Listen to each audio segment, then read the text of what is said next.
Capes on the Couch podcast is for entertainment purposes only. Dr. Issues is a psychiatrist, but he is not your psychiatrist and does not have knowledge of your individual situation. For any personal mental health concerns, please consult your own healthcare providers. For medical emergencies, please call 911 or the designated number in your area immediately. Remember that you are not alone and help is out there.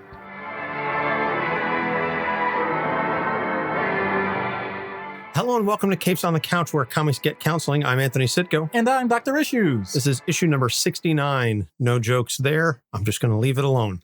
This is Bane. We are covering Bane at the request of Ariel. So Bane, a very interesting character.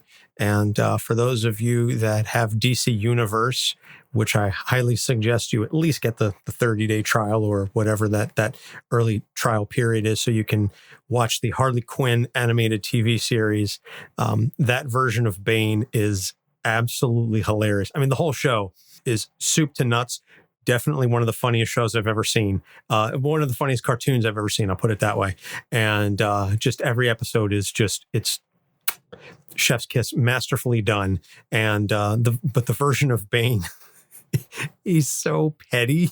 I am so glad that you're cracking yourself up because I haven't seen this. Oh my God. You really do need to sign up for it just so you can watch the show. I don't want to spoil anything, but suffice to say, pretty much the entire show is absolutely hilarious. Okay. But Bane and the Legion of Doom. So we're not going to be talking about that version of Bane. We're going to be talking about the comics version of Bane. But a couple housekeeping items before we get started. We have two new patrons. Thank you so much to Jonathan, my cousin John, and Tyler, who have signed up recently. John, I apologize. You signed up a couple of weeks ago, but I forgot to mention your name last time we did the recordings. Jonathan and Tyler, thank you so much for signing up. And Ray from Into the Night, he upped his patronage. So Ray is now at the $3 level. So thank you so much, Ray. So you will all be getting stickers from me. So everybody send me your address. John, I'm fairly certain I have yours. But Tyler and Ray, give me your address and I will make sure that I will send you a sticker. Even Ray, I will send one all the way literally around to the other side of the world down under. Does that mean that the sticker gets delivered backwards or something? Is that how it upside works? Down, I think. Oh, okay. Upside down. All right. So, and speaking of stickers, a reminder about our sticker giveaway. And we are actually recording this on podcast review day, which is a thing. I didn't know that was a thing until I checked Twitter this morning. But if you leave us a review on iTunes, Stitcher, or Podchaser, and you send us a screen cap of that review with your address and you email that to capesonthecouch@gmail.com, we will send you a sticker. So that's a fun little reminder. And then also to tie into the Patreon discussion, as we have mentioned in the last couple episodes, we're going to introduce a new feature that we hope that you will thoroughly enjoy. And for our patrons, it's going to be a monthly trade paperback review. And so this month for February, we will be reviewing the Joker Endgame trade paperback. But as a special preview, we're going to be releasing that episode next week. We're going to be releasing that in lieu of a full episode on timing and scheduling, whatever we can get together and get everything done. So the next episode is going to be a special sneak preview of what the Patreon reviews will sound like. And then from there, you will have to go to patreon.com/capesonthecouch and sign up to get access to those reviews. And the podcast plug this week, normally we like to plug indie podcasts because I feel like the big name celebrity podcasts, they don't need any help. Joe Rogan doesn't need any help plugging his show. Right. But this show, I'm not plugging out of anything other than the fact that I think it is a hilarious show that I feel should be listened to. And that's Ask Iliza. Iliza Shlesinger. I am a huge fan of hers, have been since she was doing Comedy Central Presents specials like pre-Netflix. I saw her back when she did the Stress Factory. It's a small comedy venue. So I've been a fan of hers for a long time. So podcast is her assistant, Emily, AKA Baby Arm, and her producer, Scott, AKA Hot Scotty.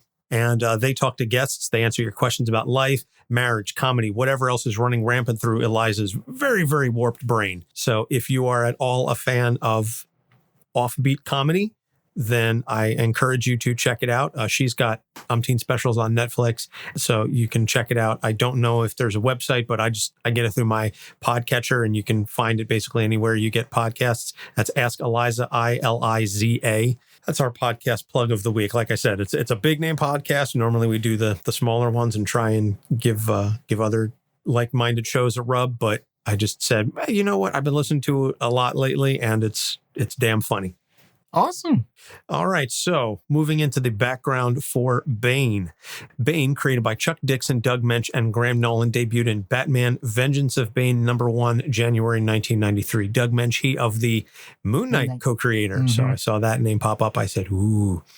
So Bane is the son of King Snake, a villain who escaped prison in Santa Prisca, which is a Caribbean island. And the government opted to imprison Bane for the rest of his father's sentence. Yeah. So many ethical concerns here. It's not just that. Bane was still in utero when he was imprisoned. So Santa Prisca imprisoned Bane's mother and Bane, and they said, well, the two of you were going to serve King Snake's jail sentence. Predetermined fate taken to a whole new level. That is horrifying. You get no argument from me. So young Bane took the time to educate himself. He learned several languages. He studied meditation. He also learned many, many forms of martial arts and committed his first murder at the age of 8 years old. All right. So now any chance he had to get a lawyer and say that this was unjust, he pretty much destroyed. Nice. Yeah. He carried around a little teddy bear called Orsito that had a space in the back for him to carry a knife. That he would use to protect himself. So he has a recurring nightmare in which he sees a vision of this demon bat coming at him. So he ends up with a fear of bats, which we'll get to momentarily. So then the prison just full-blown just goes, they're going to violate the Geneva Convention. They might as well go full bore on it. They start experimenting on him with this drug called venom. He's the first person to survive. Mm-hmm. The experiments, because, the first subject never survives any sort of experimentation. That's just typically how these things work. So he survives, but he requires a regular injection every 12 hours or he will be debilitated. Yeah. So he ends up heading to Gotham City to confront Batman, who he believes is the personification of this demon bat in his dreams. So he breaks out and he says, there is a Batman. He is the one I must fight. Yep. So he blows up Arkham Asylum, he allows the inmates to escape, and then forces Batman to expend constant energy and time fighting and recapturing them. And this takes months. Yep. This is an extended battle where Bruce is just beaten down mentally, physically. He is exhausted. He is tired. He is worn down. Once Batman is drained and exhausted, he has finally recaptured everybody. He stumbles and staggers back home to Wayne Manor, and that's where Bane shows up. Now, let's put this in perspective. Although there are several people that are able to figure out that Bruce Wayne is Batman, the fact that this guy makes his entrance into the comic universe and says, yeah, I'm getting that guy, and I'm going to find out everything about him. I find out his greatest secret. I let him exhaust himself. And by the way, I'm a badass. Not a bad way to start. And we'll get into that in a little bit later, but I think Bane sort of peaks with his intro, and there's not really anywhere left for him to go beyond that. So, oh, you mean kind of like Kane? Just saying. So Bane, very famously, I think this is the thing that Bane is most known for. Bane breaks Bruce Wayne's back. He lifts him up over his head, does the ultimate backbreaker, literally, and he paralyzes Bruce Wayne. If you've seen The Dark Knight Rises, it's, at least in that respect, the move is the same, that he drops him over his knee and breaks his back. So Bane ends up defeated by the new Batman, Jean-Paul Valley, aka Azrael, who cuts Bane deeply enough to force him to overdose on venom. Jean-Paul Valley, by the way, is a character I definitely think we need to do. Yeah. Near fugue state, just really trippy stuff. Yeah, Jean-Paul Valley is got a lot of issues, that guy. So Bane recovers from his venom addiction in prison. And then once he's out, he fights alongside Bruce to stop gangs from peddling this venom derivative to gangs because he claims penance for his crimes. And he's says, I'm going to go find my father because I know we announced at the top of the background that he is the son of King Snake, but we don't know that at the time. Right. We just know that he was imprisoned in utero. So he's taken in as a protege of Ra's al Ghul, and you can listen to that episode to find out more about Ra's. Yeah, because that's healthy. So Ra's leads him into a rematch with Bruce, who ends up winning.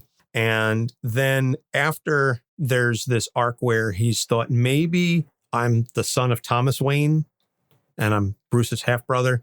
He discovers his true father is King Snake, and he confronts him. And then in the ensuing battle, he saves Batman, but gets basically fatally shot. And Batman bathes Bane in a Lazarus pit to heal him of his wounds. So, and as we mentioned in the Ra's episode and a couple other episodes, Lazarus pits may heal you physically, but they certainly do a number on you mentally.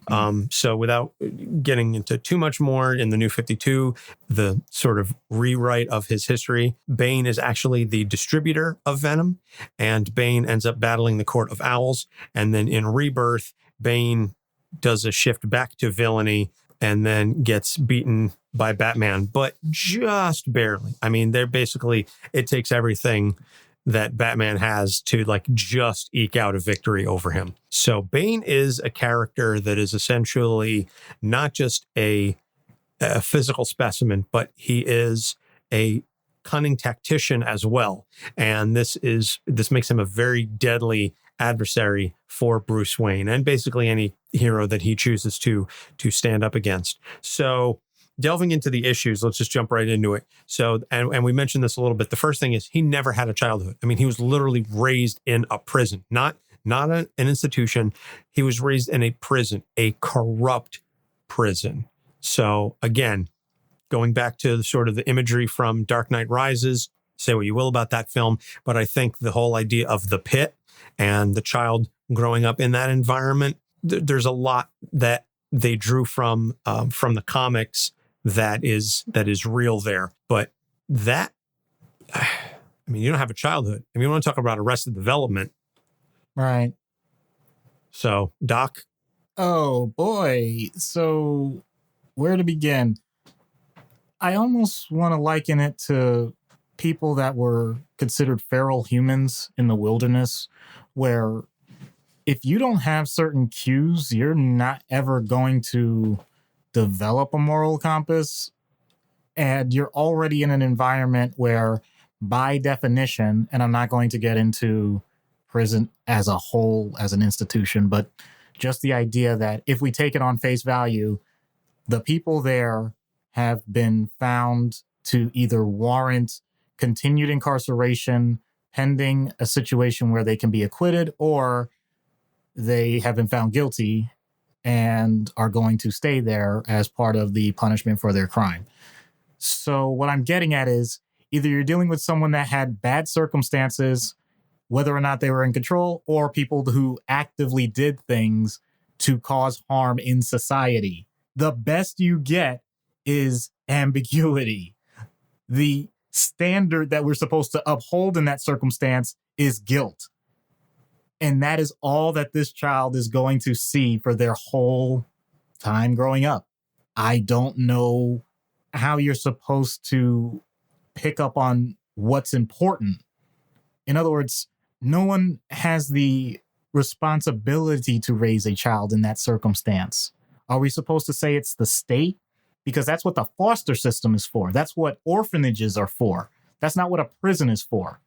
So you can say that this child could be left to die and no one would notice, because the people that would, in theory, care don't even have the voice of advocacy. Who's it supposed to be? His parent that's not there? His mother that is unfortunately no longer in the picture? So he grows up with the lesson of either you're going to die this way or you're going to find a way to survive. And as we've seen with all organisms, survival is number one above all other lessons. I hate the term of survival of the fittest because that implies that there is an actual push for what is fit and what is not. It's much more random than that. And I know I'm ticking off some people by saying that. That's not my intention. But in that environment, it's hard to call me wrong. So if you know that the people around you don't care about you, but they will take advantage of if you have certain skills and you happen to be a very smart learner, then you're going to learn what they want you to learn. Not necessarily because you want to, quote unquote, make them proud like you would a parent, but because you know if you do this, they'll let you live longer. And if you learn how to fight, you can not only protect yourself, but you can actually find something that gives you your own personal enjoyment, regardless of what other people think about it. In a way, this is a little more freeing because you don't have to worry about whether or not other people approve, quote unquote, of it. You lived another day. That's all the approval you need. And as long as you continue to repeat this almost in a very simple trial, error, accidental success format, which is incredibly behavioral, then that's all the input you ever need. Who cares what the emotions are behind it? You lived another day. Every single decision that you made where you thought you were closer to death, you stopped doing.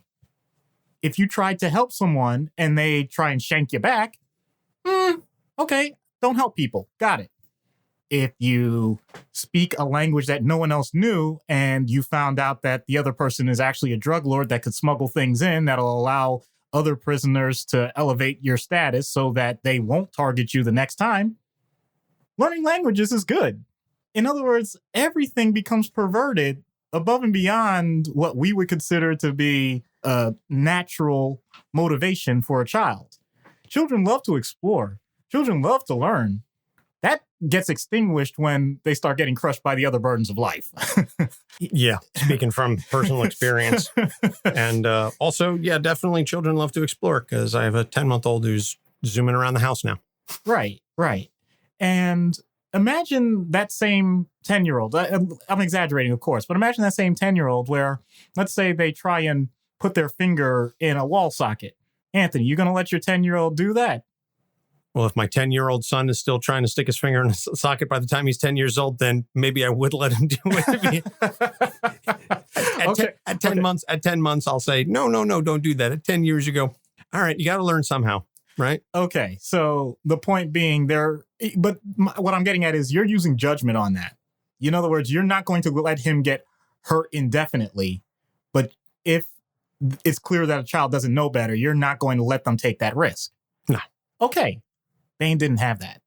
Bane could have taken every single risk he ever wanted. If Bane basically decided that he was going to find a way to get into the electric chair and fry himself, I'm pretty sure they would have just said, wow, I didn't know he could climb that high. Yeah, see, that's the beauty of this entertainment. We can laugh at things like this. But when you look at it from a complete neglect standpoint, the truth is, the reality would be that more than likely he would have ended up, instead of learning multiple languages, he may have very well been mute.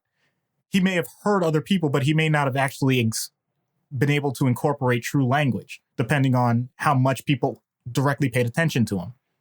We don't know how his sensations would have developed, how his sensory skills would have developed, because you need someone to actually attune that for you. Imagine if someone like him gets put in solitary because they just have nothing better to do. He could have ended up just this blob of human mass that doesn't do anything because there's no way for him to know. And that's way more likely than what they actually got, which was a martial arts awesome dude that could beat you in chess and also outbox you at the same time. In other words, don't ever do anything with chess boxing with Bane, ever. Sorry. I mean, yeah, thank you. I mean, just saying. But that's my point. So, yes, this is a fabricated story. Yes, this is absolutely ridiculous. It went the opposite direction of what would usually happen. And I can't say that they're wrong in the directions that they took. I mean, obviously, shoehorning in the other stuff that we'll get into, it's interesting. It had to be a bat, whatever. But everything else, that's potentially the best you could have hoped for with that circumstance. I hate to say that because it basically means you got a killer assassin that really didn't care much for anyone else. Yeah. I guess that's the biggest stretch of credibility in this whole story is the fact that Bane ended up a somewhat reasonably developed individual and not just a mute with sensory issues. Yep. Yeah. Okay. All right. So the next thing is the fear. He's got this fear of bats. He envisions this demon bat. He breaks out of the prison and then he discovers about the Batman and he realizes that's what I need to do. I need to go after him because he is the walking version of all of my fears. To be fear-driven like that, I think is a dangerous situation to have that be your primary focus, to have that be your primary motivator, fear of something and the need to not just overcome that fear, but the need to destroy that fear, destroy the what you perceive to be the personification of that fear. I think it's a very dangerous and frightening mindset because due to the fact that fear can be very irrational and is, frankly, fear is a great motivator. It is. Let's just put our cards on the table. But fear will get you to do things that you wouldn't otherwise do. Fear will get you to go past your own personal inhibitions. And so Bane, with this corruptophobia being so inherently a part of who he is, he's willing to go to any lengths to defeat the bat. That's terrifying in and of itself.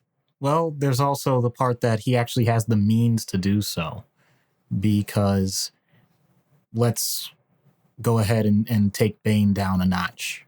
Let's say Bane is your stereotypical pencil pusher with a cubicle and he has a fear of bats and he goes on vacation to a cave that happens to have a bunch of bats. I would like to think that the reaction to that is either he just starts screaming in terror and has a horrible experience and vows never to go on that vacation again, or he runs for his life because doesn't know anything else to do, or maybe he starts swatting at them if they come swarming, which they wouldn't do because most bats don't act that way directly.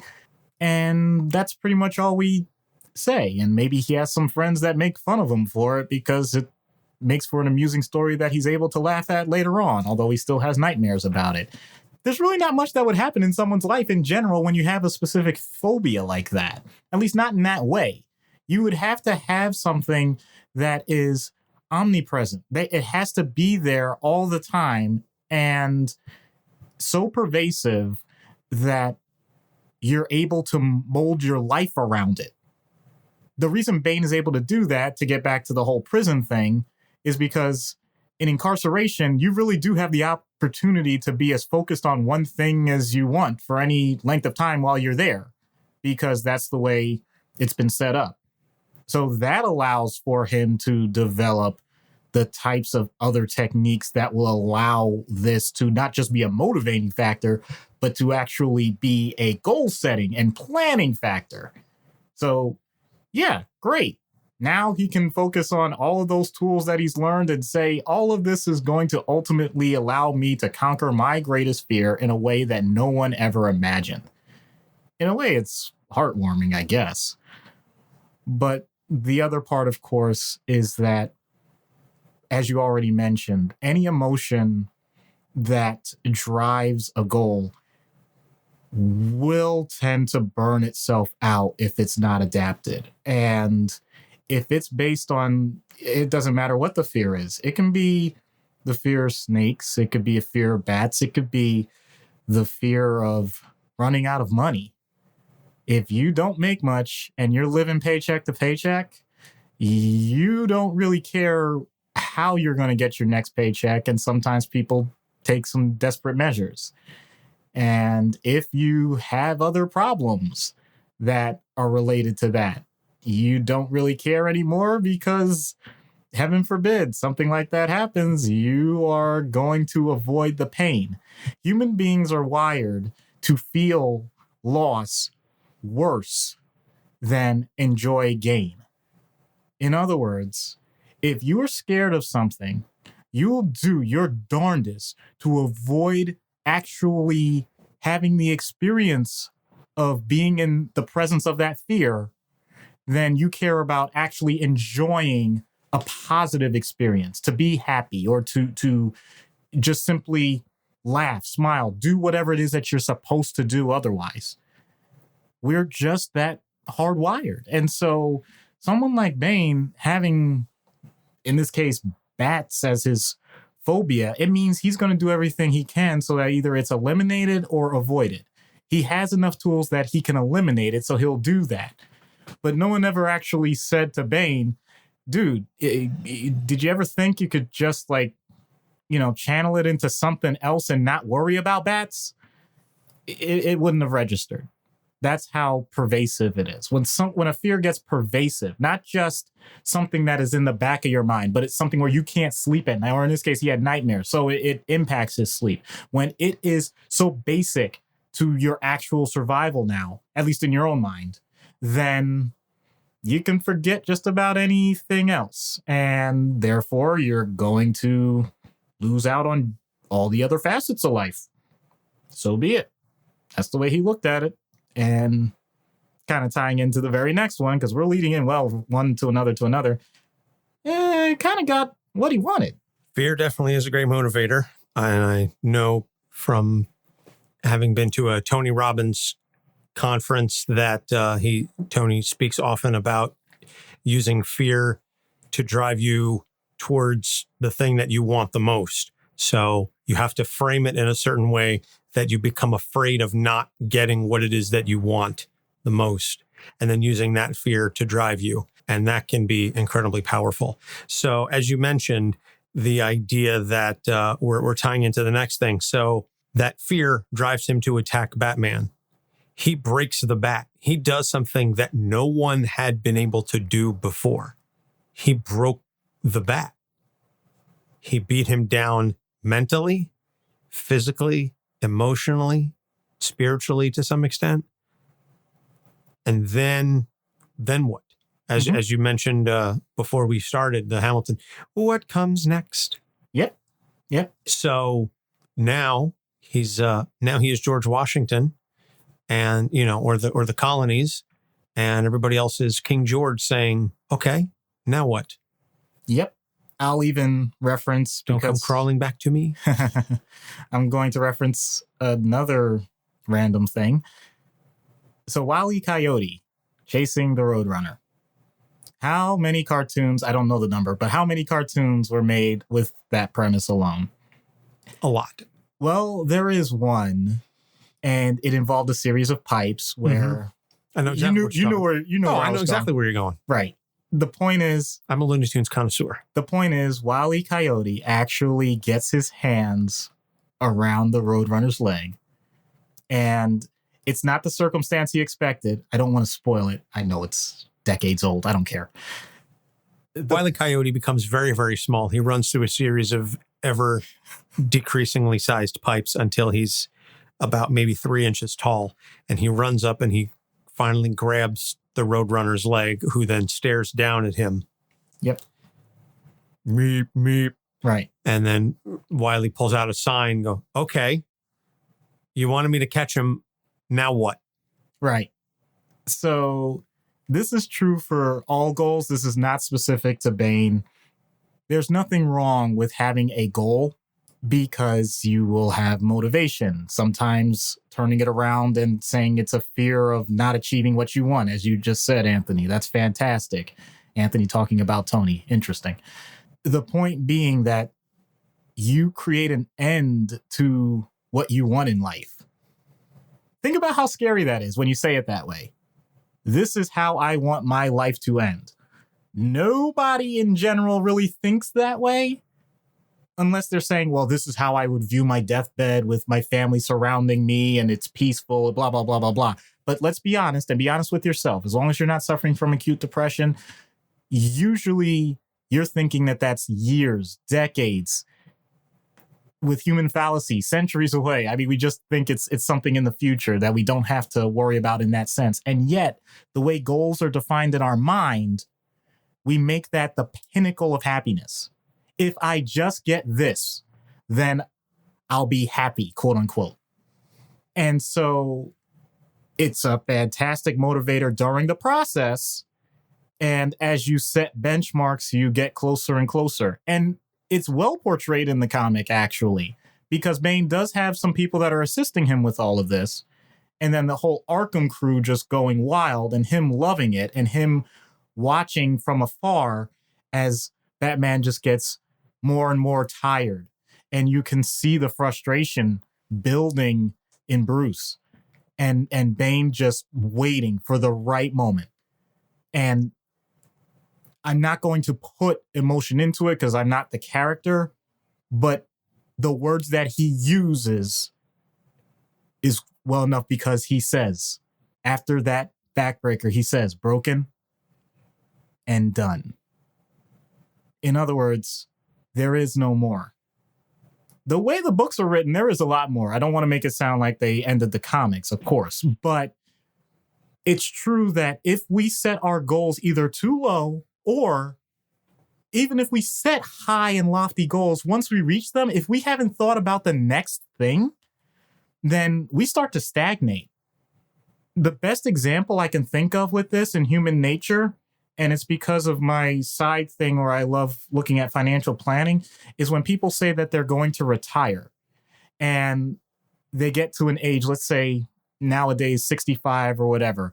In the old days, you would get a pension or you know, it doesn't matter. The point is, there has been a lot of evidence that shows that once people stop doing their primary work, their health declines and rapidly if they haven't planned properly for what else they're going to do, both emotionally, mentally, and physically. So this is not something that's just made up for the sake of comics or whatever. Maybe the idea that Bane was a little too complacent is what allows Azrael to whoop him. Because he figures, I already did all this. Someone else coming along, they're going to be no match whatsoever. So how on earth does he get beat? Well, we know how he gets beat. It's because it was something that he didn't expect. It's because that wasn't his goal. His goal wasn't who's the next bat. It was, I don't need to do anything else. I'm done. And so if that's the way you live your life, if you say, if I just get this one thing, everything will be happy, be very careful what you wish for. Because if you get it too soon, or if you get it too easily, or if you just plain old get it at any point and you don't have a plan for another goal, then yeah, you're done. Very wise words. So we're going to take a break and we're going to plug a few shows. And then we come back, we're going to get into treatment. So stay tuned. We'll be right back.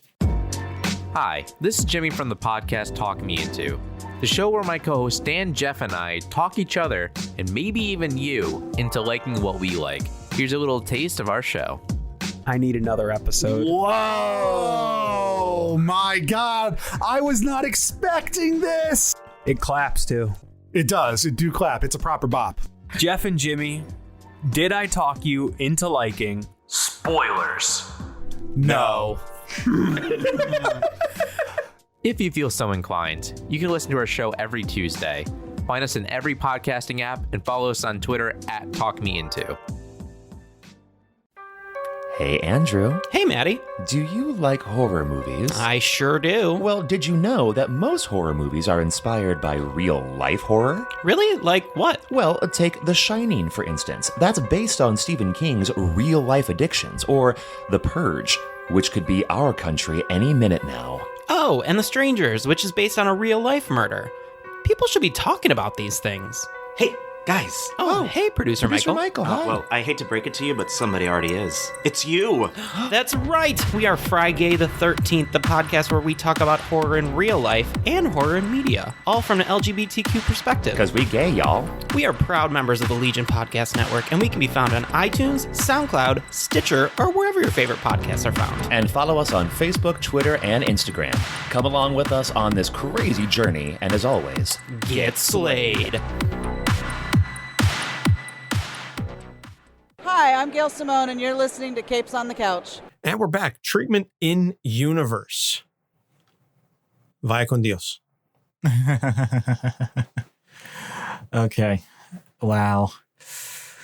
Oh, dear. You know, if there's one thing that Bane respects, it's strength. And I don't mean physical strength. It's the idea that you're not going to back down to him. And more importantly, although he's gotten away from the venom, I don't think you just turn that off. I don't mean that I want him to get back on it. I just want to point out that he needs a different angle than what he's been approaching recently, because all of it has had to do with how do I get back or find out more about all of the things that I missed in life. And that's very powerful for him. So I think focusing on the idea that you went through an experimental chemical trial, you didn't have a relationship with your biological father until you found out later, you had to endure Lazarus pits, and you have an arch nemesis / I'll say frenemy in Batman, where you've won and you've lost. So in this really, really messed up way, when you think about it, you have the opportunity for a stable family. How do you turn it around? How do you make it so that you have this horrible criminal father along with this potential best frenemy, along with the types of things that usually destroy a person, making you one of the most powerful humans on the planet? I think there is an opportunity there. And I think that we could create such a Mexican standoff amongst the people involved that you end up in this truce situation where nobody really likes each other, but they get more done than if they just leave each other alone. And sometimes you need someone that's willing to review all of this in a delicate balance so that none of these sides destroys the other. I think I'd be willing to take on that challenge. And let's be honest, is this truly a treatment that I would do out of universe? Absolutely not.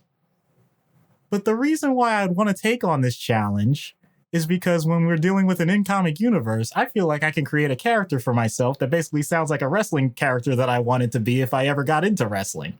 I know I've described that to you.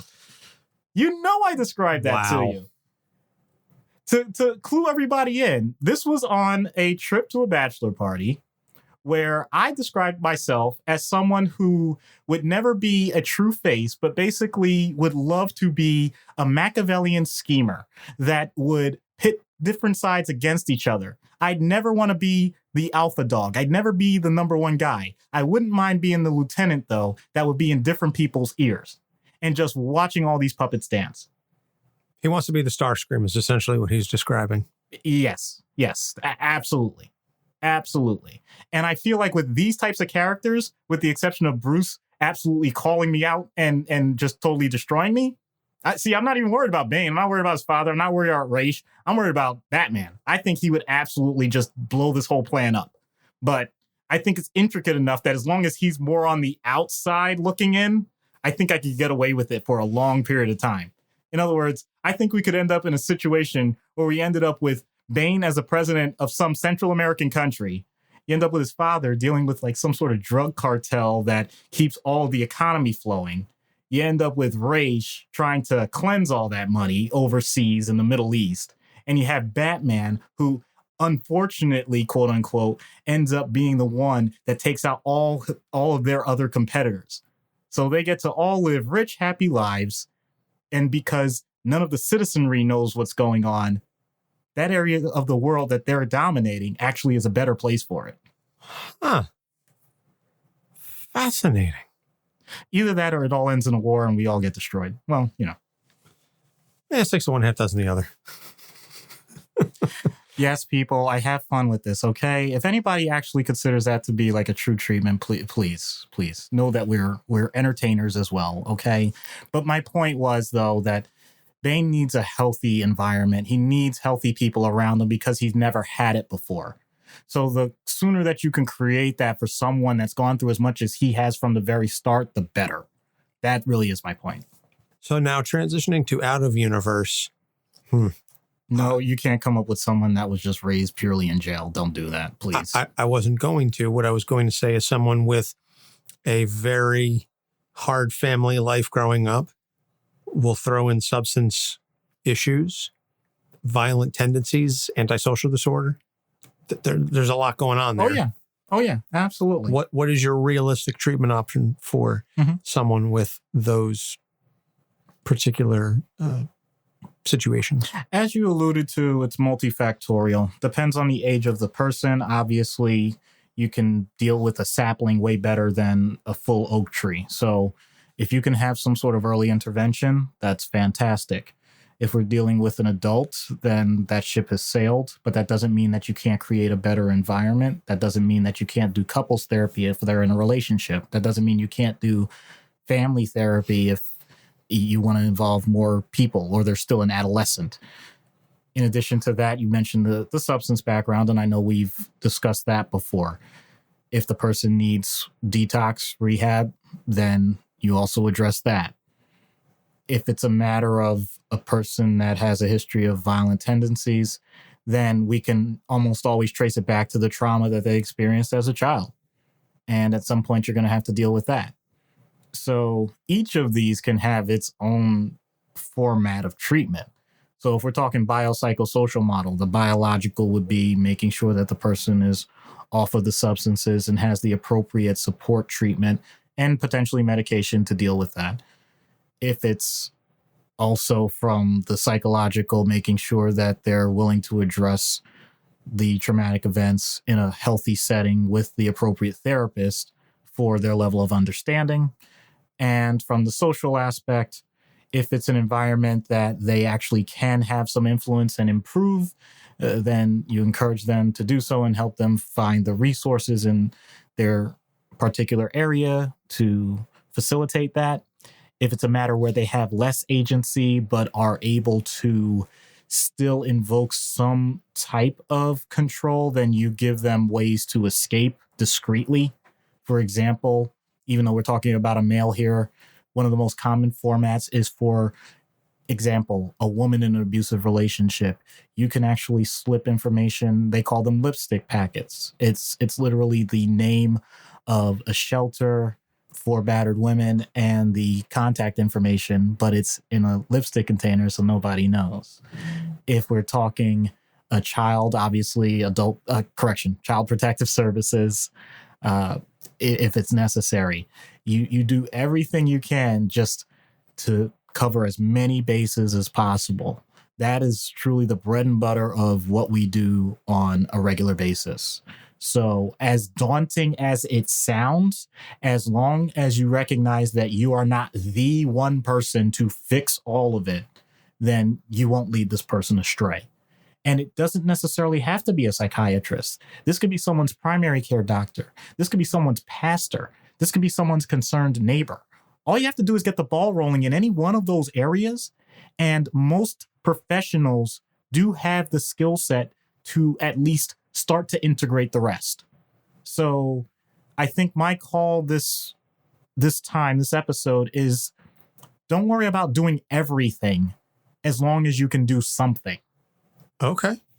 I think we've said that before, maybe not necessarily in those words or in this circumstance, but we have definitely said and spoken about the idea that you can't eat the apple in one shot. But you do have to take bites at it. And as long as you take bites at it and continue to take bites at it, you will eventually eat the whole thing. Yeah. Because let's be honest, you don't have to go to comics, or at least I don't, to know that there are some really big bad dudes that have had incredibly traumatic childhoods with substance problems that end up with anger issues, and they want to take it out on the person that they're dealing with. Oh, yeah, that's me in the emergency room or on the inpatient unit. So, yeah, in those moments, I know better than to, as you said, try and take the entire apple. Yeah. Well, let's see what happens when we take all of this and we put a mask on it. Let's see what happens when we get Bane on Dr. Issues' couch. Will this be your reckoning? Hello, Bane. I'm Dr. Issues. Good afternoon, Doctor. How are you doing today? As well as can be expected, considering my current situation.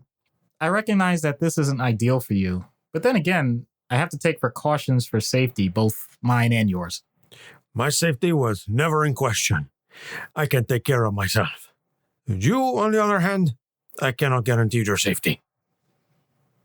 Wow, the threat came earlier than I expected. Well, at least we got it out of the way, and now we can move on. I am not the sort to make idle threats, Doctor. Uh-oh, I know. But if you were expecting to frighten me, I'll just say this isn't the first time I've been threatened. No, but it will be the last. I've heard that too. Can we progress? Do you enjoy being in control? It's not a question of enjoyment. It's a requirement in my position. Surely you can appreciate that. But you wouldn't continue to do it if you didn't enjoy it, correct? I enjoy helping people become better versions of themselves. Everything else is ancillary. Do you feel like you're in control now? Tell me about the mask. Deflection. That's amusing. Did you make it yourself? Did you constantly upgrade it? Your interest in my apparel is inauthentic. Well, your interest in this session is just as genuine, so I thought I'd match the mood. And now we're starting to get somewhere. What makes you say that? You're beginning to get agitated, so you respond flippantly instead of your calm demeanor. Well, I don't use tabula rasa, so I do have a typical range of reactions, but you're nowhere near ticking me off. Your ability to show restraint is admirable, but it will fade. I've had years of training to endure all types of personalities, so clearly you think you have some advantage that I don't see. My advantage is that I have also been trained, and my mentors were far more brutal than yours.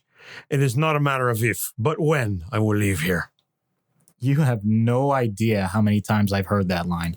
And you have no idea how many times I've been restrained by those far better than the likes of you. Yet, here I sit. Yet another attempt to denigrate me, but I'll admit that I don't understand your calm nature. Like, I've heard about your rage. I mean, why this cat and mouse game? If you are questioning why I don't simply punch my way out of here, then you are far more foolish than I originally anticipated.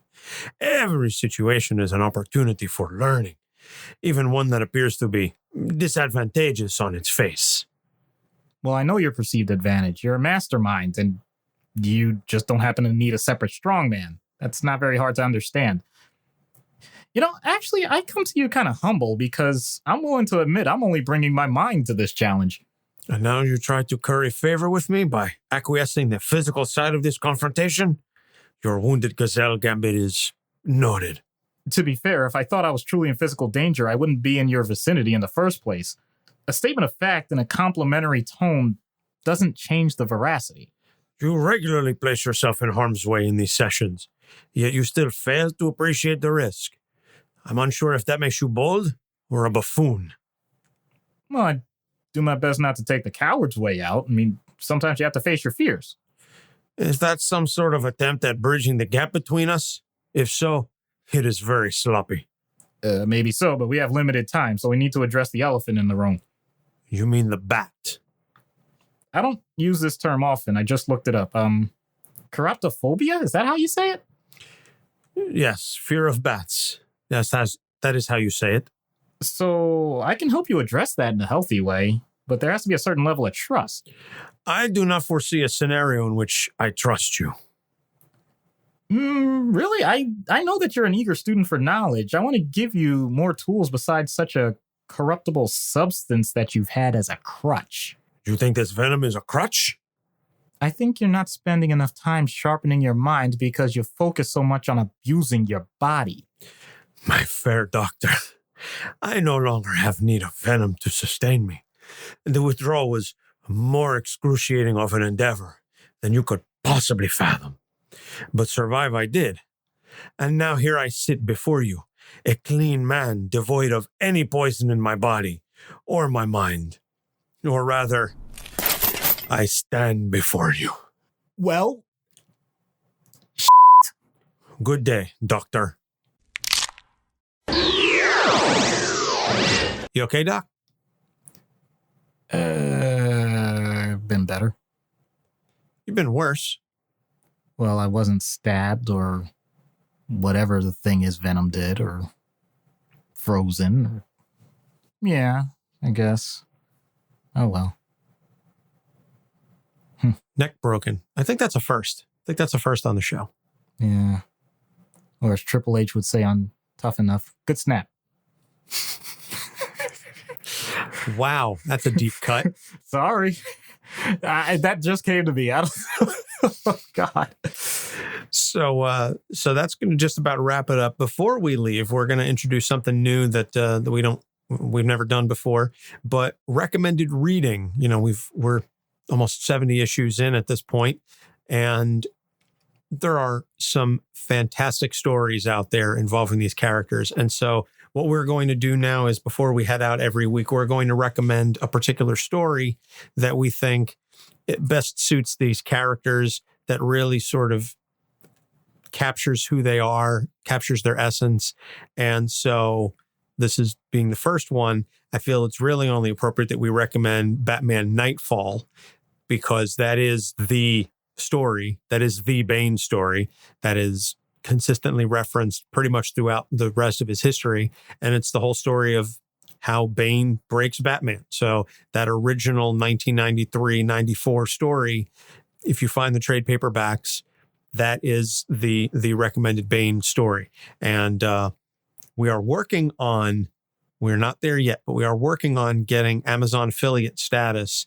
And so at a future time, we will have links on the website where you will be able to go and buy the books that we are referencing. And we may get a small commission based on those sales, but it's just sort of a way to encourage you to read additional comics, to get folks out there enjoying the source material that we talk about on a regular basis. So that's something that we're working on. But in the meantime, we do encourage you to go out and find a trade paperback or find digital copies. I'm sure it's on Comixology somewhere.